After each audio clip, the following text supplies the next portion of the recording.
Salut à tous, c'est Lumino, nouvelle vidéo Warhammer Conquest numéro 40. On va se pencher sur des nouveaux pots de peinture. Donc comme je vous l'avais dit la semaine dernière, on va avoir l'Auric Armor Gold, si je ne dis pas de bêtises. Et on a un très beau Primaris Librarian, si je ne me trompe pas, en cover de ce numéro. Voilà.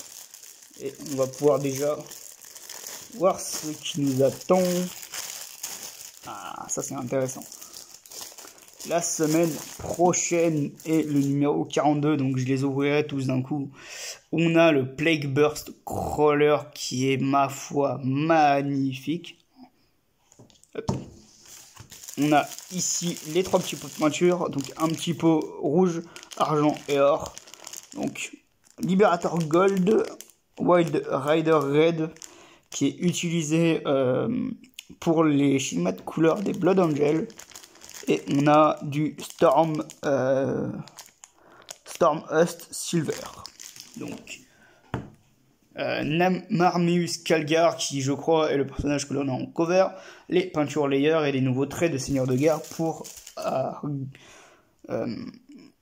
améliorer vos parties et les rendre un petit peu plus passionnantes. Donc Marmeus Calgar, voilà. Alors ça, si je ne dis pas de bêtises, c'était une couverture d'un codex Space Marine. Je ne saurais pas dire la version, par contre. Mais peut-être que je me trompe.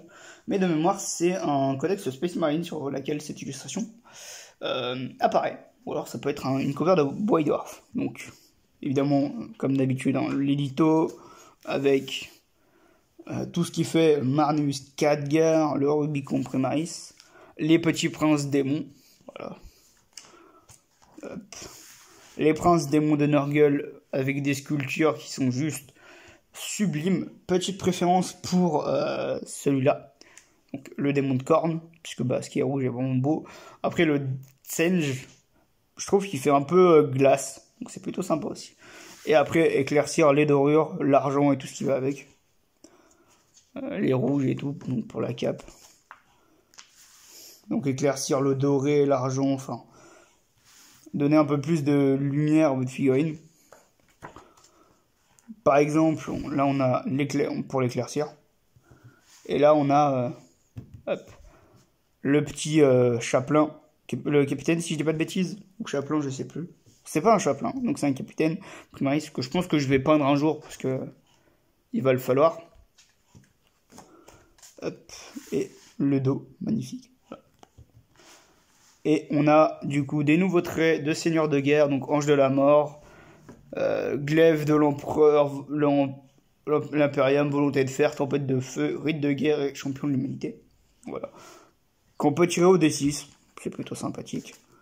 Et un petit nouveau scénario histoire de les mettre en place. Les traits de seigneur de la Death Guard, on a outrageuse, résistance, fléau vivant, régénération affectée, physique imposant, construction pourrie et contaminateur. Contaminateur. Hop, les traits de seigneur de guerre de la Death Guard, un petit peu de lore sur le briefing de la nouvelle mission. Le siège du palais, pareil à la guerre, en petit champ de bataille. Les règles de la bataille du palais, la porte du palais, donc la nouvelle carte qu'on a eue il y a 2 semaines ou la semaine dernière, je ne sais plus. La porte du palais qui est détachable, mais moi je pense que je vais plutôt la photocopier. La bataille de Kelor qui va arriver à partir du numéro 41.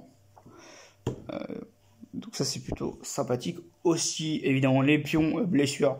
Mais bon, ça avec des dés c'est beaucoup plus simple. Voilà, j'espère que ce petit numéro vous aura convenu. Moi je vous dis à la semaine prochaine pour un nouveau numéro. C'était Lumino, ciao.